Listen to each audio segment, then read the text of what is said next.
Good morning, lovely people, and welcome back to the Adventures of Yarnia. This is episode 9 and I've called it Rainbow Love because I realised that quite a lot of my finished things that I have to share with you today have got a bit of a rainbow theme. So, as ever, I'm sorry, it has been however many weeks, months since my last podcast. And yeah, I don't know where the time has gone, to be honest with you. It's been a very busy few months with some travel and things and just business and school for the girls and family life, and yeah, time has just slipped away from me a little bit. Anyway, I'm here now. I have lots to share with you. So if you've not already, go and grab yourself a cup of tea or coffee, as I've got, or whatever it is you like to drink. To be honest, it's quite warm outside, so something cold and fizzy might be quite nice as well. And let's settle in and have a look through the adventures of Yarnia in the past few months. Okay. So I'm going to start with my finished things, and the first one is one that I said last time I really wanted to get it finished because then I could start something else, and it is my dotted raise shawl. Oh gosh, oh, there's a wasp just come in. Hopefully it's not going to decide this is a flower. Go on, go away, wasp.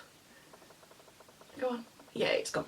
So this last time I think I was into the pinks, and I finally got it finished and did the really ridiculously long I-cord bind off, which took a few evenings. It really did. You can see it's wonky in places. I don't care. I had fun making it, and it blocked beautifully. I mean, it is so big and squishy and great to wrap up in. I bet I'm showing you the wrong side there as well. Yes, I was. Here we go, let's show you the right side. Oh, don't knock the coffee, Rachel. That would not be good. That would be a disaster. So yeah, so there you go. Try and get as much as I can. So this is a Stephen West pattern. The yarn is all DK weight from Cuddlebums, and it was part of the subscription box that I had last year.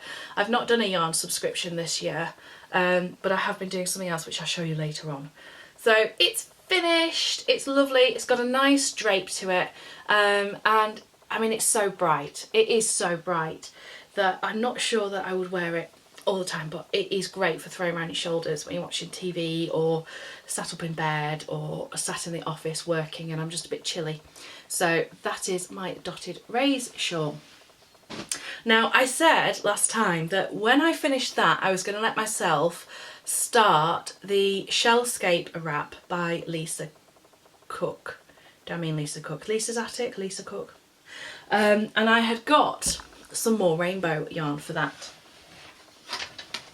And the yarn that I had got, which I'll try and pop a picture in, or you can have a look at the last episode if you wish to, was from Crochet UK, or UK Crochet, and it's one of their gradient cakes. And look at this. Again, let me just make sure I've got the right side showing for you. Here we go. There we go. Isn't it glorious? So it's a beautiful, beautiful rainbow in the gradient, and if I just come up close you can hopefully see some of the stitch detail. I hope that's focusing, really hope it is. And you can see that the repeat is this, has got this shell kind of motif to it, and then you have a matching border on either side. Now my gauge, can you see how wobbly my pink section is? My gauge definitely tightened up a bit as I got going with it, which was, I kind of took the approach that it'll block out, it'll be fine, and most of it did block out, but it's still got a little bit of a wobble down the bottom. But I don't mind, I absolutely love it. It is a cotton, I think it's a cotton acrylic blend. Or it might just be cotton, I'm not sure. Can't remember, sorry guys. But if you head over to their website, and I will endeavour to leave links down below, you'll be able to see, and this was the Troro colourway, which, given that is where I was born, seemed rather appropriate.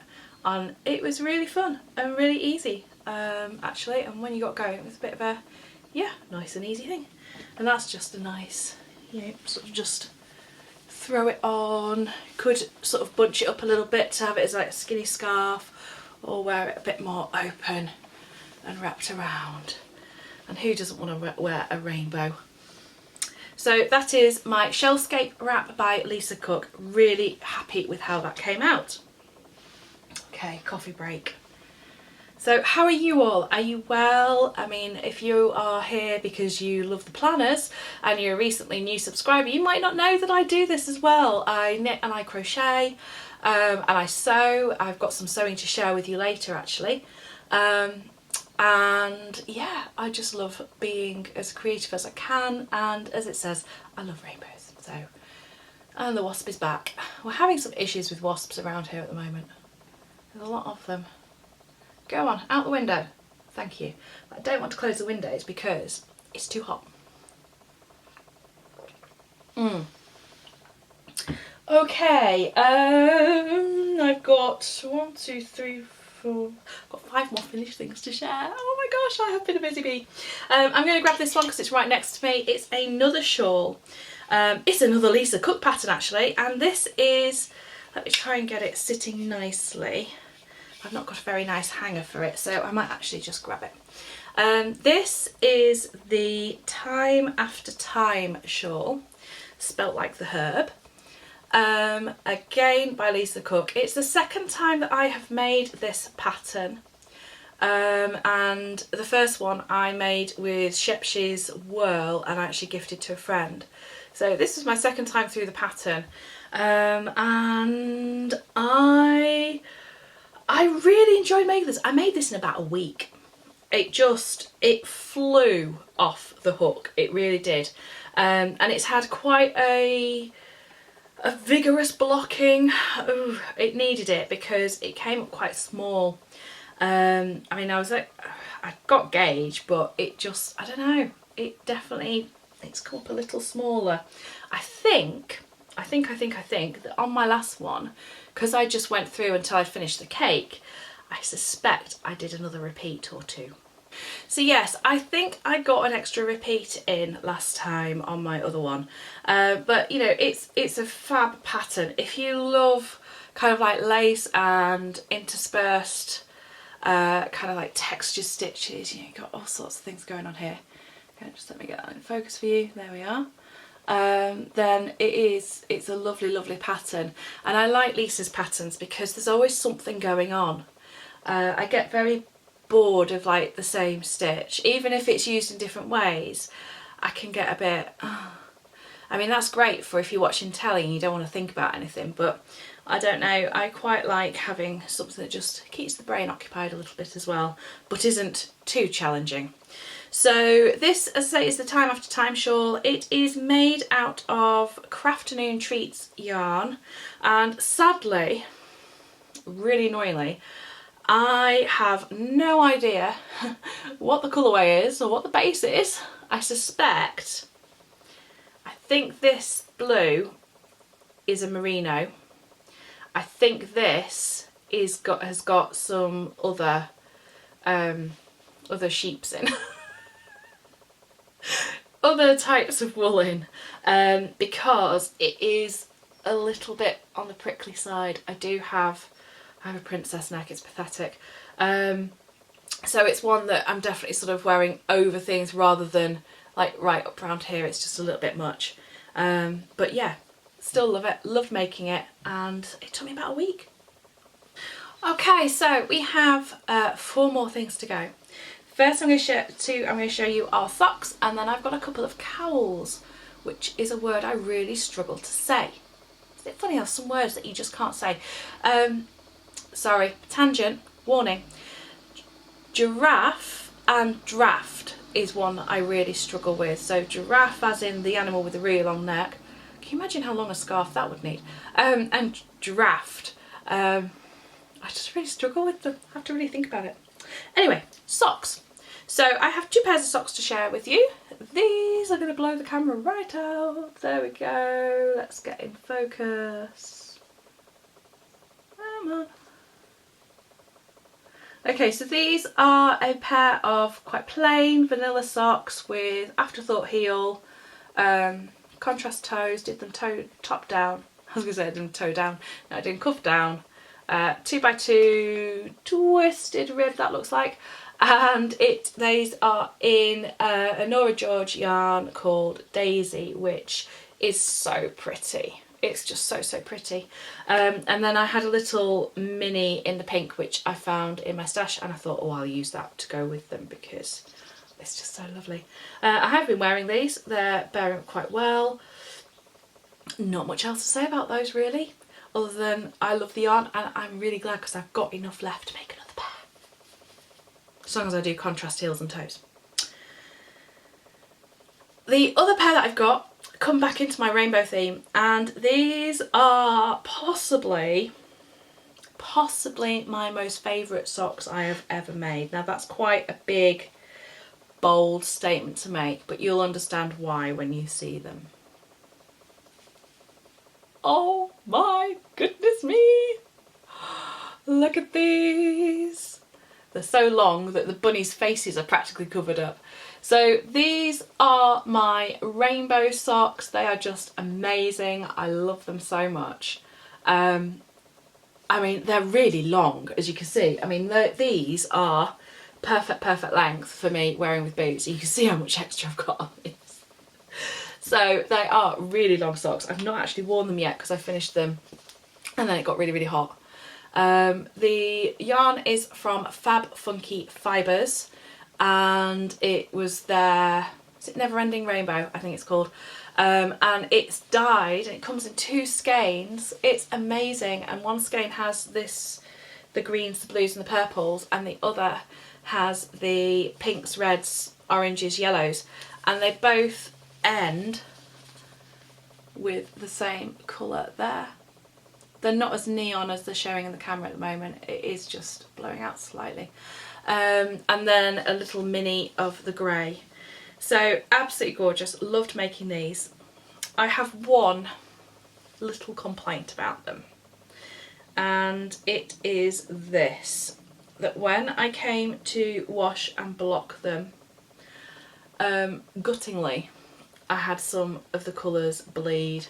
So there's a little bit of bleed on the toe up here, and there's quite a bit on here where it bled.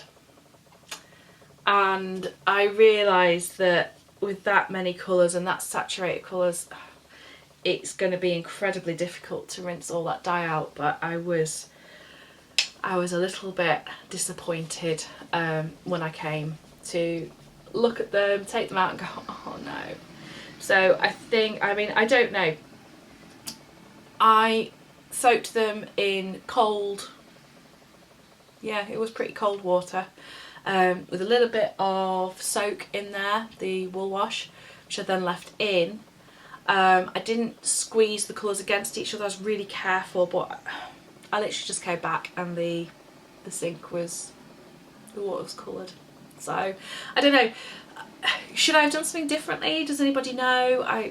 If you've got any ideas, please let me know, because yeah, I don't want that to happen again with anything. So worked these cuff down, I think, and I did something different here. I did a 3x1 rib on the top, because why not? And I think I've used a different cast on as well, but I couldn't tell you what I did because I didn't write it down in my nice little planner, which was a bit stupid, wasn't it? Or did I? Did I write it down? Maybe I did. Oh, I need to take more notes of stuff. Fab Funky Fibres, let's have a look in planner. Da da da, planner. Oh, here we go. Bingo. So these went on the 4th of May. I cast them on and cast off on the 29th of May, so it didn't take me too long. I obviously just kept going and going and going. 64 stitches, 2.5mm. Cuff was knit 3 purl 1. I've not written down what cast on I used, but I'm not sure if I did a long tail cast on. I think I might have done. I don't really like how it's sitting, to be honest. I need to find a nicer one. And then I did Afterthought heel, and I did So I do 8 inches from the end of my toe to the start of the afterthought heel when I put it in. And I do a proper afterthought heel where I cut a stitch. I don't use waste yarn. To be honest, I find the waste yarn confusing. I find it easy just to go in and do the stitches, because then as well, when you pick out the stitches that you're going to go in and that you're undoing, when you get to the end, if you leave the last couple of them not picked, then you get, I think, a much neater corner bit here. You don't get a gap, which is really nice, because then you've also got your tail that you can weave in to make it even neater. And I did a rounded toe, which was a bit different for me. Normally I do just a wedge toe as my toe. So I think that is, did I get that from, where did I get that from?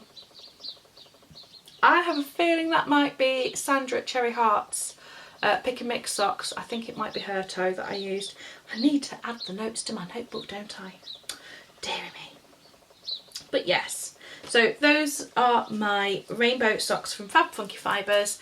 It was, now what was that one for? Was that my Mother's Day present? I think it was. I think that was my Mother's Day gift this year. I'll put my charming dangly thing back, which was just really, really nice. Okay, I've talked enough about those. So, quick mouthful of coffee.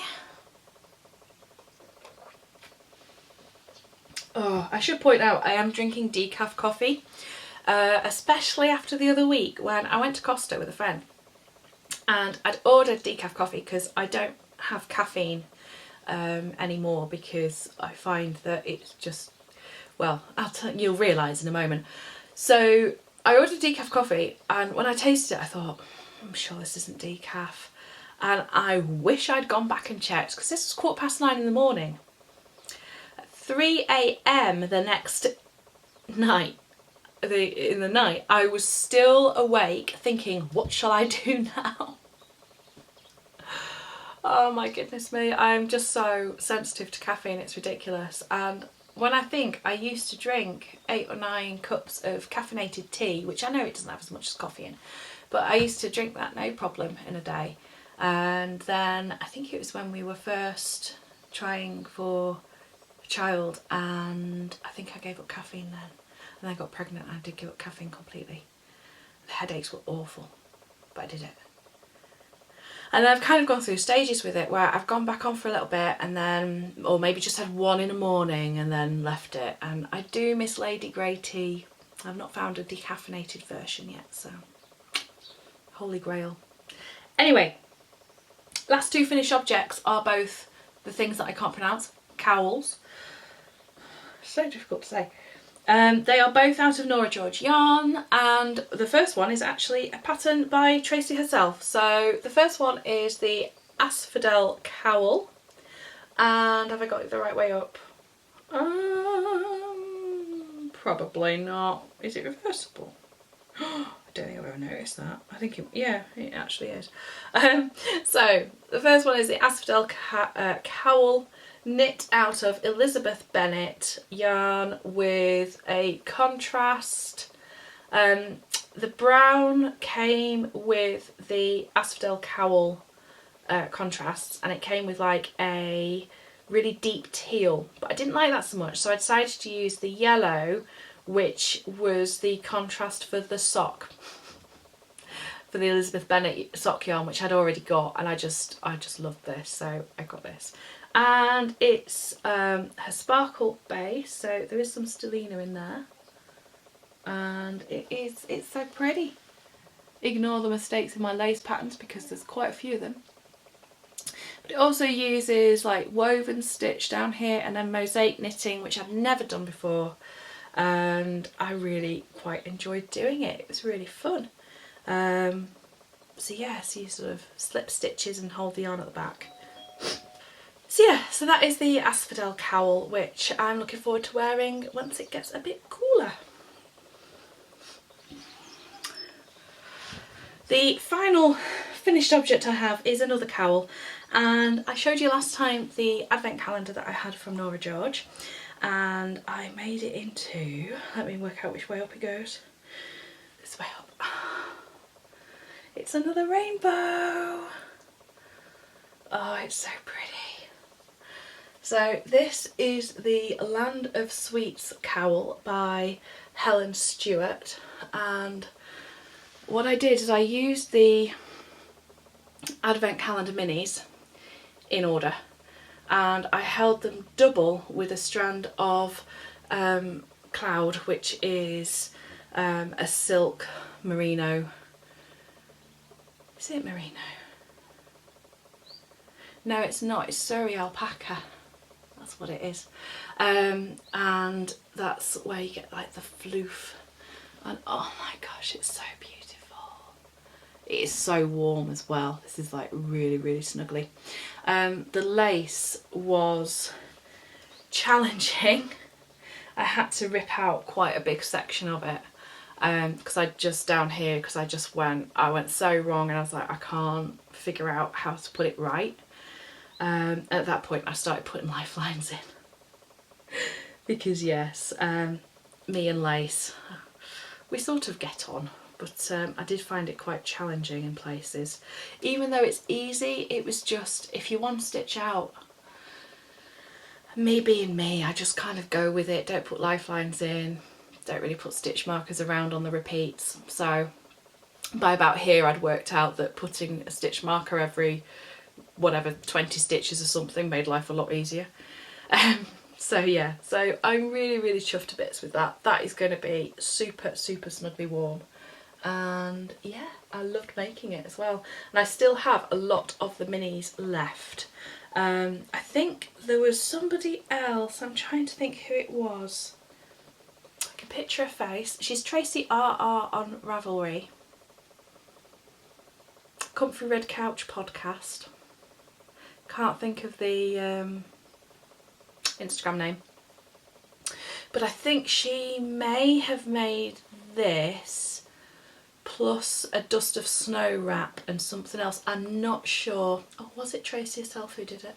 Anyway, the point I'm trying to make is that from that advent calendar I'm expecting to get at least one other full project, plus have leftovers for something else as well. So yeah, so that's all my finished projects. I've been a busy bee, or maybe it's just because it's been such a long time. With regards to things like the Ubuntu blanket that I showed you last time, that's on hold at the moment because blankets to me really are a autumn winter project. I can't face sitting under an Aran weight blanket right now to work on, especially now that I'm at the stage where it's all joined together and I'm going round and round and round. So that is on hold. But now I think what we'll have a look at is my works in progress and what I'm working on at the moment. So first up is a pair of socks, and it's sort of a half finished thing because I finished one sock. It is unblocked, so you'll have to forgive the poor misshapen nature of it. You'll recognise the yarn, no doubt. It is Elizabeth Bennet again, and I had got it in the sock yarn and then I got it in the Asphodel cowl kit as well. So it is gorgeous. It is just beautiful. And Elizabeth Bennet is one of my favourite Jane Austen characters. My other favourite being Eleanor Dashwood, and I'm sure I've mentioned this before on the podcast, but you know, my girls are called Eleanor and Elizabeth. There was no coincidence there. So contrast heels and toes. Let's hold it the right way up. And I did go for quite short socks. So the little yellow contrast, I decided that because I'd used some of this and also this one in the cowl, I'd better only use the yellow for the heel, afterthought heel again, and then the, okay, what colour is this? Because it's not pink, it's not purple, it's not brown. Is this that elusive thing called mauve? It's a very funny colour, mauve, isn't it? So yeah, and it's also one that I believe is the one that looks most different to most people, to lots of different people. So yeah, it's a funny one. It's a beautiful colour. So yeah, so I did my cuff and toe in that, and I decided, I'll just show you my cuff. I'm quite proud of this because this is a cabled cuff, and I bought a while ago Tantalus Socks. Again, I'm going to have to link it down below. But it's a beautiful, beautiful book. I can't recall the author, I'm very sorry, and it's downstairs and I'm not going to go and get it. But in it, she has most amazing colourwork socks. They're incredible. And I decided to steal the cuff from one of them and put it on this otherwise very plain vanilla sock. Yeah, which means I must have done that toe up. Yes, I did, because, what did I? I must have done, because there's no, but I kitchened. I'm sure that's been kitchened. I am completely confused as to what I did with the sock now. How could I...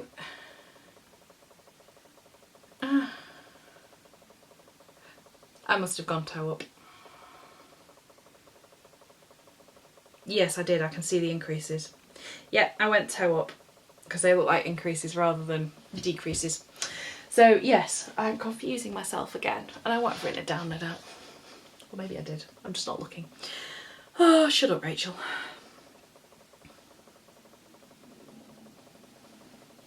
So yeah, so that is it's a proper twisty cable on the cuff. I'm very proud of it, and I'm rather cross because I then discovered that cables make things go, and so it's actually quite tight to get on.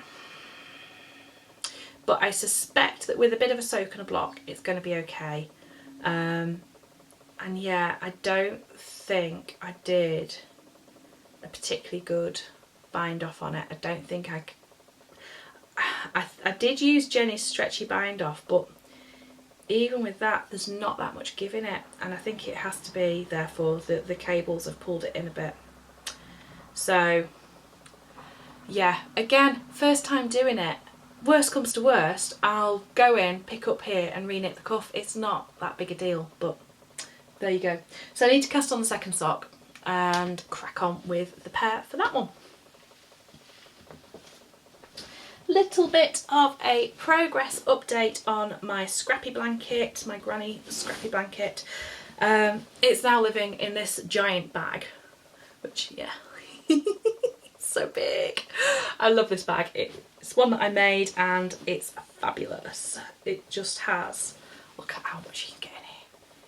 You can get a whole blanket in here.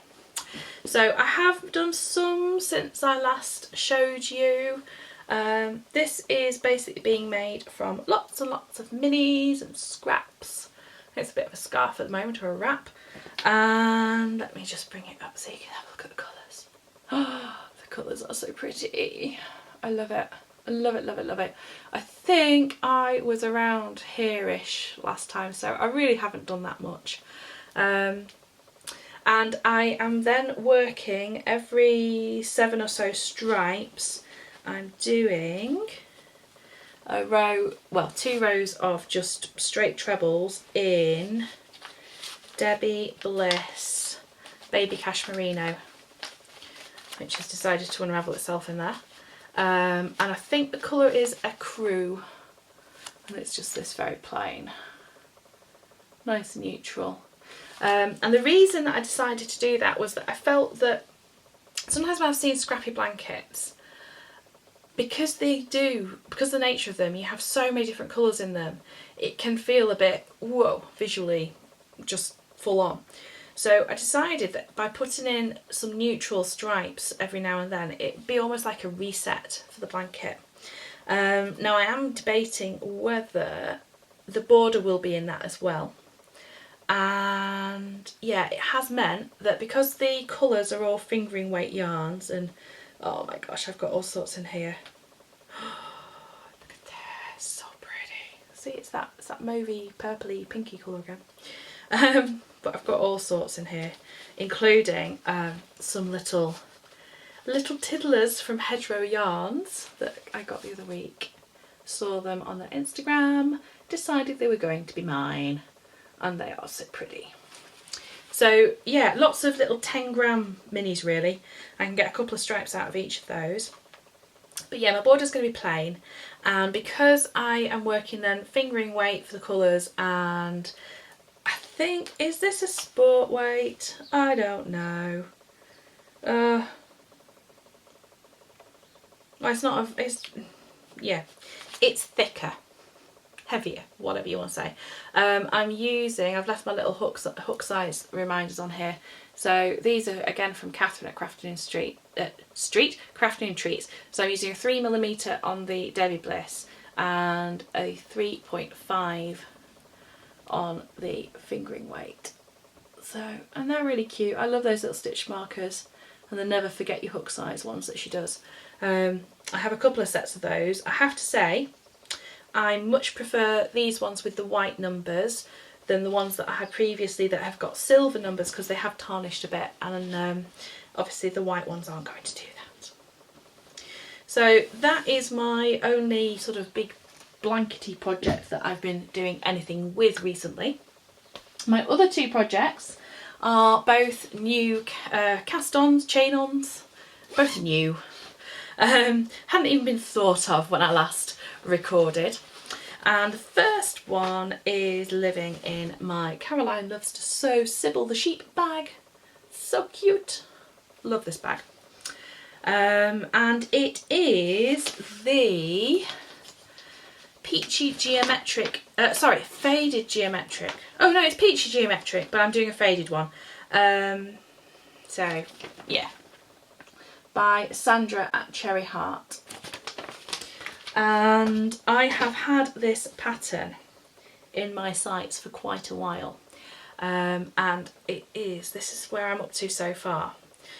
Now, it doesn't look like much, but this is going to block amazingly. So if I just start to pull out, you can see the kind of the texture that we're going to get. So you have these alternating sections of like a loopy section and then what she calls a blocky section.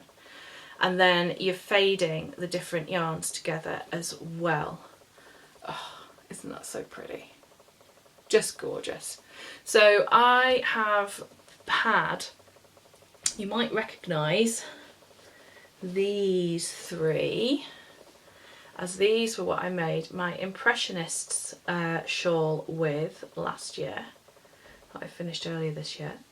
So I had those left over. Then I had this gloriousness, which I think is called Cloud. Again, it's another Catherine at Crafternoon Treats yarn. The subtle colours in this are amazing. I wish I could remember what the base is. I think it's got some silk in it. It is incredibly soft, and I've wanted to make something with the rest of this for ages, but I've not quite got 50 grams, so it's been quite tricky to fit in. So we've got that one that's going to go in. Then we have some purples, and I didn't have enough of just one purple, so I just grabbed three, and basically I'm going to use those three to make like a purpley section. And then I also have a little bit extra of a little pink there as well, which I'll probably mix back in with this one, this real pale pink. And this is silk merino, these ones. So I'm fairly confident that that's got silk in. So I've got quite a few with silk in, which means that this is going to be so comfortable to wear. Because I think I'm definitely, it has to be merino. But I think definitely something with a bit of silk in up around here is just so much more comfortable. And I am loving it. I just love the colours. It's so glorious. However, it is worked wholly in double crochet. So it's another one of those where the progress feels quite slow, which is a shame. I'm actually using a 4mm hook. Now the pattern calls for, I think, a 3 point something or other. Let's check, 3.5mm. And I started off on a 3.5, but it just felt very tight, and it didn't have much drape. Now I know that once this it's going to need a good soak and a good block. And she says about, you know, making sure that you're careful with the sections, because one section will block, is naturally more stretchy than the other. And I mean, you can see my top edge, you can see it sort of sucks in on these sort of arched sections. So it's going to need quite a careful block, I think. But even on the 3.5mm, I just couldn't, it wasn't doing very much. I thought, I'll go up. So I tried on 3.75. No, ripped that back. Both times I got to here, hadn't got gauge basically. And then I decided, I thought, a 4? Really? With fingering weight? Okay, let's try it. And yeah, it's worked out quite nicely. Got another little stitch markers here. Again for my hook size, and on the other end is one from Coral Clay Studios, Beth. I get her stitch marker subscription box each month, which is what I've replaced my yarn subscription with, and I think these were based on a dragonfly's wing. It's very clever. I've no idea how you would even go about making something like this. It amazes me, all the colours and things in it. So yes, that is my sort of had quite a lot of attention in the last couple of weeks project. And the final work in progress I have to share is something, well, it's knitting, and it's something I've never done before, which is colour work in knitting. And even more than that, it's a sweater. Yes, I am knitting a sweater in the middle of summer, because then it'll be ready for winter. So let me get it out. Again, another one of my bags that I made. I really like this size. It's a good size. So I'm just got to be careful because I've got 2 skeins attached at the moment. Let's put those there. I'm going to show you the yarn first because they are beautiful. It's DK weight, and it's a Norah George one. I love her yarns. I love Tracy's yarns. They're amazing. This is called Dragon's Hole, and it really is as glorious as it looks on screen there. It's amazing. And this is called Willow. And so she had at around June time, it must have been, and I think this is still up on her website as well, so do go and check that out if you are after a sweater quantity. She had some dyed to order colourwork sweater kits, but basically you've got your main colour and a contrast, and she sort of paired them up and suggested what would work. So I got these. Smells so good. And the sweater I'm making is by Jennifer Steingass. It's a yoked sweater. Get me with my terminology. Let me just tuck my ends in. And it is the Arboreal sweater. So here we go. This is where we're at. So you see you've got your work top down seamlessly. So you've got all your colourwork yoke, which I loved doing. First time reading a colourwork chart, first time knitting completely off a chart as well. I think choosing to do it in double knitting was absolutely the right thing to do, because I did look at some of the fingering weight ones and thought, ooh, but it goes faster when it's double knit, of course. Now it is going to need a decent block, but we're sort of, you know, I can nearly cover my boobs. I've got my sleeve stitches on hold, and then some extra ones cast on, and I have just started the waist shaping, so just and so. So yeah, I'm really chuffed with how it's going. It's looking really small on the needles as I look it like that, but I know that, again, it's superwash merino, so I believe that will grow a bit when it's washed and blocked. So I'm not too worried about that. It goes over my head. In a while I will, you know, once I get to kind of maybe another 20 rows, I think what I'm going to do is pop it on a longer cable and just try it on and things. I'm also considering that I might actually do that, and then I might go and knit a sleeve and then go back and do some more work on the body and then go and do the other sleeve. to try and avoid this thing called sleeve island, which I hear about from a lot of podcasters who knit garments. So that's my cunning plan to try. But yeah, absolutely in love with that. Now I mentioned I've got 2 skeins attached. I am doing what I understand is called helical or helical knitting. Helical knitting. Yeah, knitting hell. Oh no, another wasp. Shoo! And I used the tutorial from Grace. Is it Grace's Travelling Yarns? Grace's Babbling Yarns? I have no idea. Again, is it her Travels with Babbling Yarn? Can't remember. I'll link it below. And if I haven't linked it below, just search for helical knitting tutorial and it'll come up. So yeah, I just used that and it's dead easy. Dead easy. And you get absolutely no seam, you can't tell where you've changed yarns. And it just basically takes advantage of the fact that when you're knitting the round, you're knitting a spiral.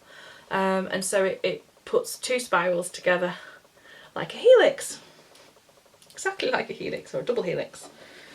So that is my kind of quite a big project at the moment. I'm really excited about it, and I was worried that once I'd finished the yoke and the kind of the interesting bit that I would start to get bored, because it'd just be one colour and it'd just be round and round and round. But actually, because the yarn is so beautiful, I'm not getting bored of it. I think if it was a solid colour, I would.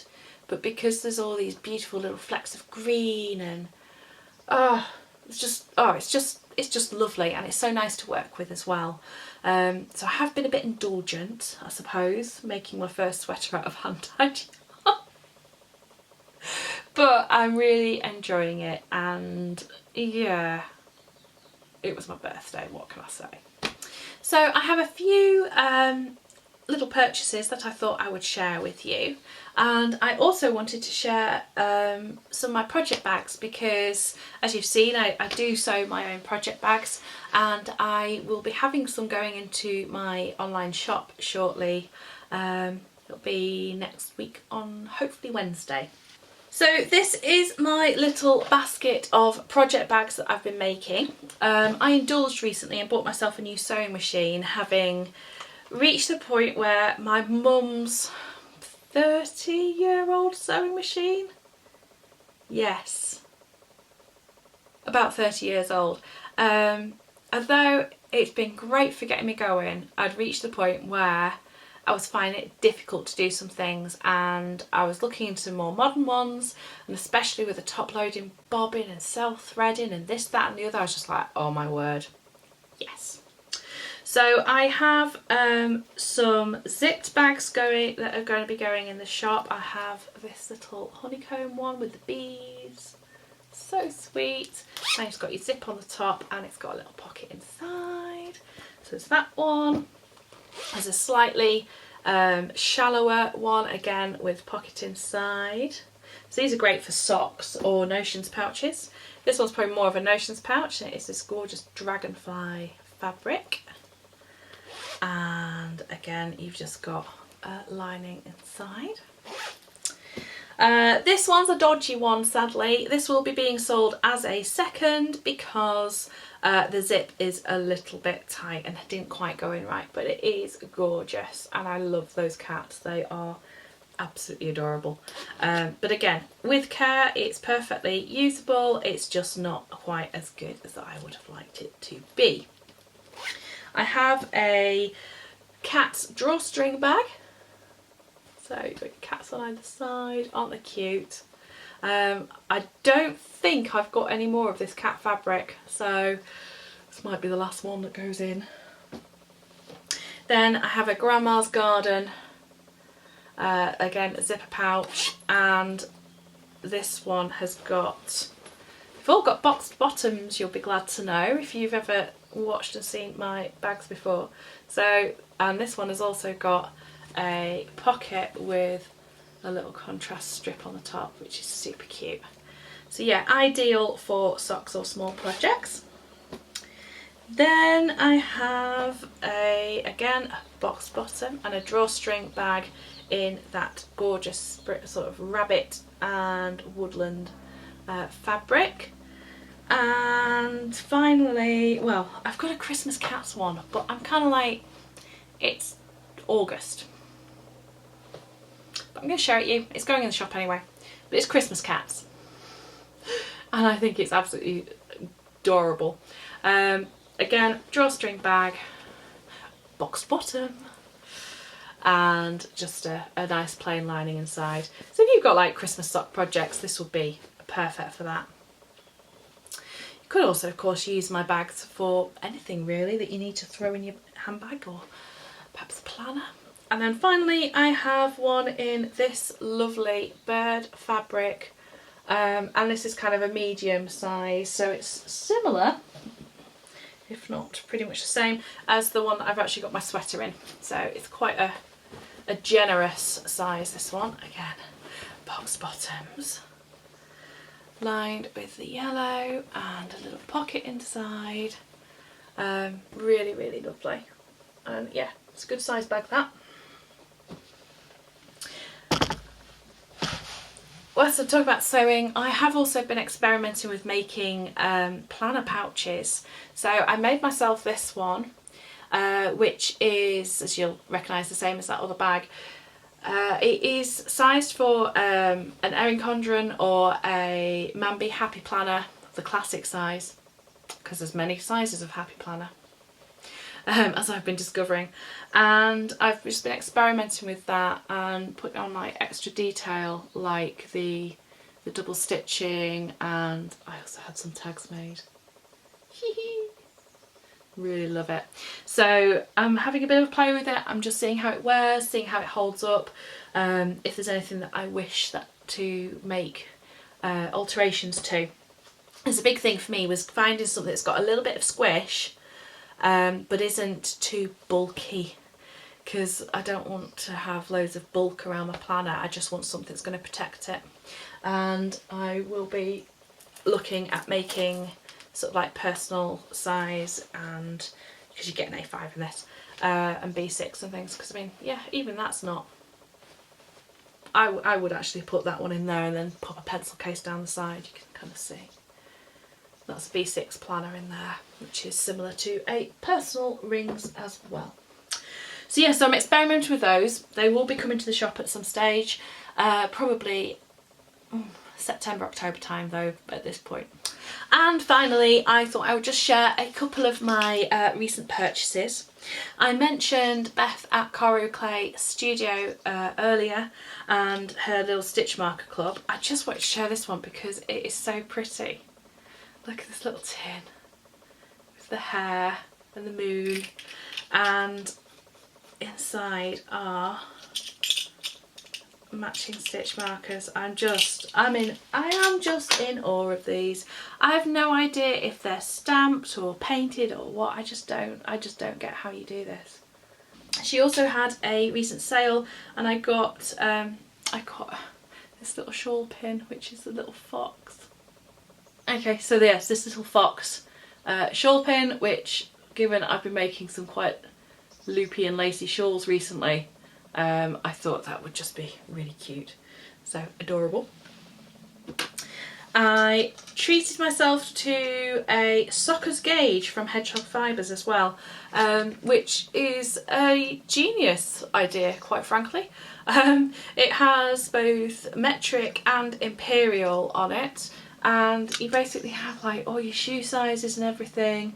Obviously ruler, it's shaped for the toe, so in terms of knowing where to put your afterthought heel and things, you just pop it in, you know where you're going, Bob's your uncle. And it's even got a little needle gauge as well, which I thought was really, really clever, and a Kitchener stitch reminder, which I just thought was genius. And of course there has been some yarn purchased. So this is a new to me shop. It's Biff Sugar Yarns, and this is Beatrix sock set. Again, saw it on Instagram, went love, have to have, and bought. So it is amazing. It's this kind of cream base with pinks and brown speckles, and yeah, there are the odd bits like here that's got like some really bright orangey bits in. Less keen on that, but they're so small that I think they're not going to be too obvious. I don't know, I just find that a little bit neon, but it is gorgeous. And the mini with it, oh, beautiful. Definitely an orangey pink. But yeah, so I'm going to have to finish my other socks before I cast those on, definitely. And all the other sock yarn that I've got. Yeah. Anyway, so there you go. So that's it for kind of the yarn and making content. I thought I would just have a little chat about a couple of bits that have been coming up this year in the Yarny community, and also in the planner community as well, although perhaps less obviously in the UK. And that's been around the issues around racism and white privilege and things. And if you're on Ravelry, you will no doubt be aware of the announcement that they made regarding the zero tolerance on Trump propaganda and hate speech and all of that, as I understand it. Now, a little bit of context. Where I live in the UK, I realise that I am in a community and an area where I live mainly with white people, and I don't really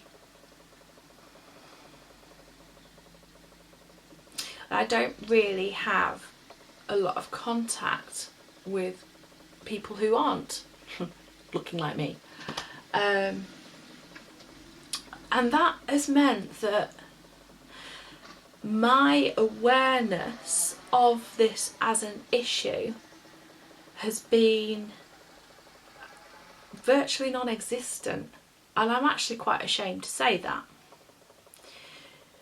The ideas around white privilege and things is something that I haven't thought about explicitly in this way before, and it's been I don't want to say it's been an interesting journey, because that suggests that it's been interesting and therefore for my benefit, because that's exactly what white privilege is, isn't it? But it's something which has made me realise that there are people in our communities who are unseen. And that might sound really obvious, and you might all be going, yeah, and your point is, but all I can share is what I have been looking at and learning about, and I hope becoming a better version of me, and somebody who looks outside of themselves far more than they used to. I think that can only be a good thing, because the more that we are looking outside of ourselves, then I think that is the point where inclusivity begins and diversity begins. I know that there are other people who have explained and expressed these kind of things far more eloquently than I can, who have a better understanding, who have more experience with it. I'm really struggling with this, can you tell, as to how to actually express it, because I don't want this to come across as, woo, go me, I now am more inclusive and diverse and I understand all these things, because I don't. I'm ashamed to say that it takes me effort to look outside of my own little world, because I don't believe that that is the best way to be. For me personally, it's made me purposefully go and find makers of colour and other cultures to explore, to follow, to find out about. That's been really interesting. It's made me go and listen to things, explaining more about this and explaining about people's experiences, because there's been a bit of a, well, can we not just, you know, be here for the knitting and the crochet and the yarn and the pretty things and to just enjoy it? Funnily enough, it's only white people that I've heard say that, or read have said that. And I think that is, I think that's very wrong. I think that's very wrong. Just because you are doing something, indulging in, or making something, or have a hobby which is for your enjoyment, or because you enjoy talking about it with other people, as soon as it comes out of, as soon as I think it moves out of your own space and your own home, as soon as you take it out in the big wide world, no, I don't think you can just go back to your knitting. Because to do that would be to silence people and say, no, I don't want to know about your experience, thanks. I hope that we wouldn't dream of doing that to somebody who was different in any other way.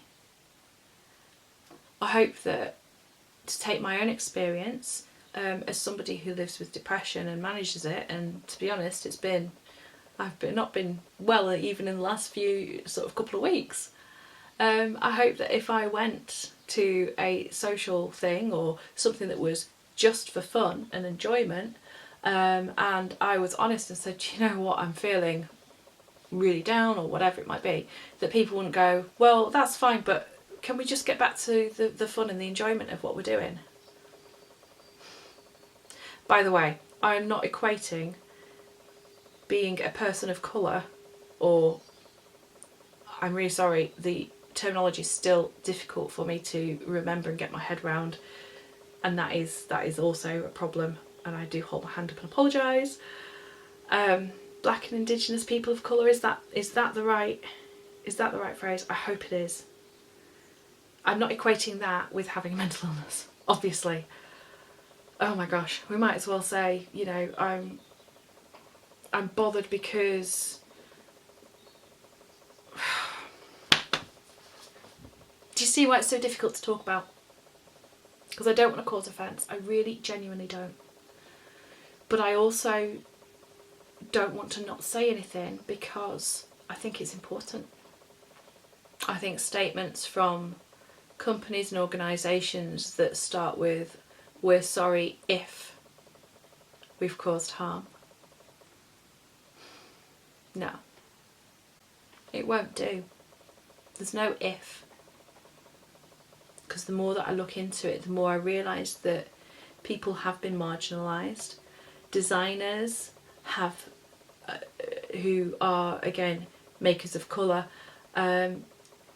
haven't been represented equally, fairly,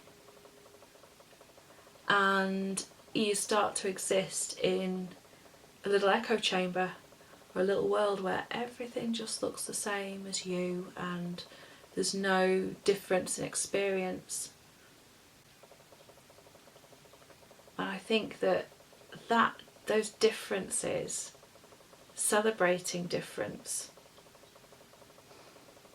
is also an issue. It's a phrase that I also take issue with, because to celebrate difference is to say, look, we're different. And yes, we are all different.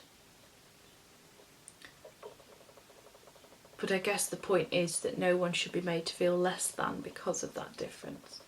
That is fundamentally what it is. I think I'm going to shut up now.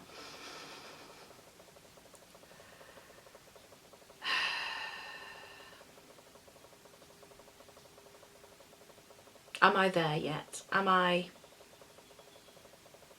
doing my bit?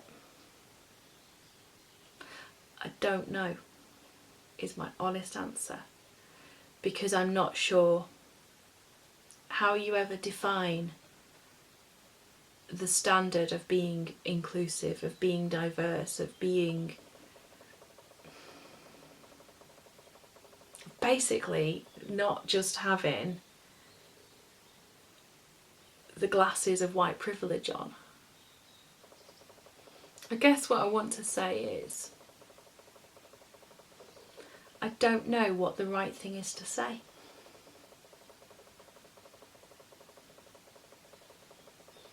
I know what the wrong thing is to say.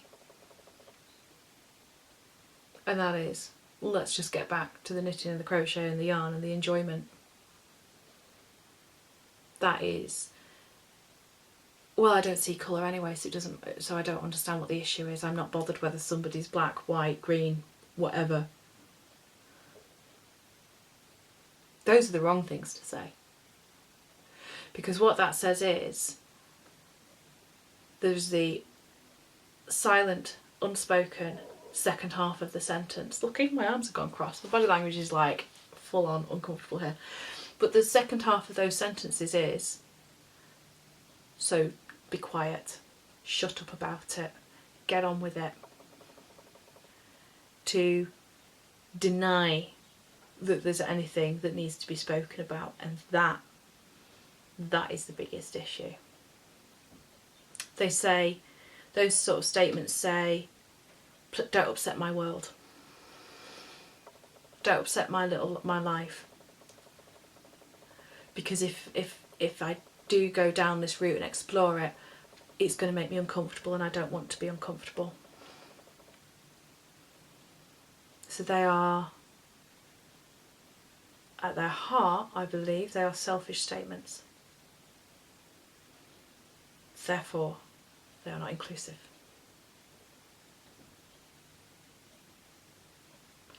I hesitate to say this in some ways because I've seen many podcasts and Instagram posts and all sorts of things just go poof.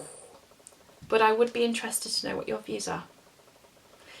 I will just add a little rider on that if you leave comments which are racist, which are hateful, which are discriminatory, then this is not the place for them and they will be moderated, okay? But I wonder what your thoughts are, your perspectives. How can... I'm not going to say how can we, I'm going to say how can I, as a small business owner as well, as somebody within a couple of communities, how can I do better? I'm not asking you to educate me, I'm not asking you to give me the answers. But I am asking that if there is something that you're thinking, well, why don't you do X, Y, Z? Or have you seen this, that, or the other, this article here, this article there? I'm asking for you to share that. I hope that's okay. I really hope that's okay.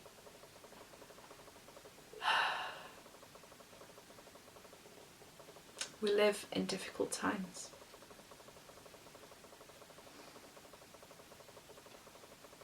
And I do believe that selfishness and the emphasis on self and the approach, the attitude of, well, as long as I'm not hurting anybody else and it feels good, then it's fine for me to do whatever or to not do whatever. I think the self-centred world that we live in, that puts me, myself and I on a pedestal, has an awful lot to answer for.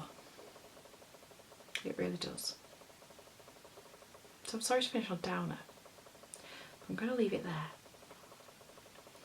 I've no idea when our next podcast. I'm sorry. I can tell you that there will be other content coming up on the channel though. There will be some planner content this week, and of course there will be the shop updates and new releases next week on Wednesday, which is the 7th of August. If you want to leave me a comment telling me what you're working on as well, I would love that. Give me some new ideas, especially for socks that are easy but have got a little bit of interest in. That would be awesome. Okay, lovely people, until next time, take care of yourselves and bye-bye for now. Come on. Camera, focus on me. Focus on me, not on her. She's boring. You're not to look at me.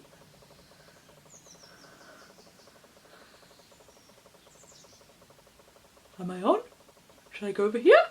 Should I go over here? Well, come over here. Ah! You're ridiculous. Do you know that?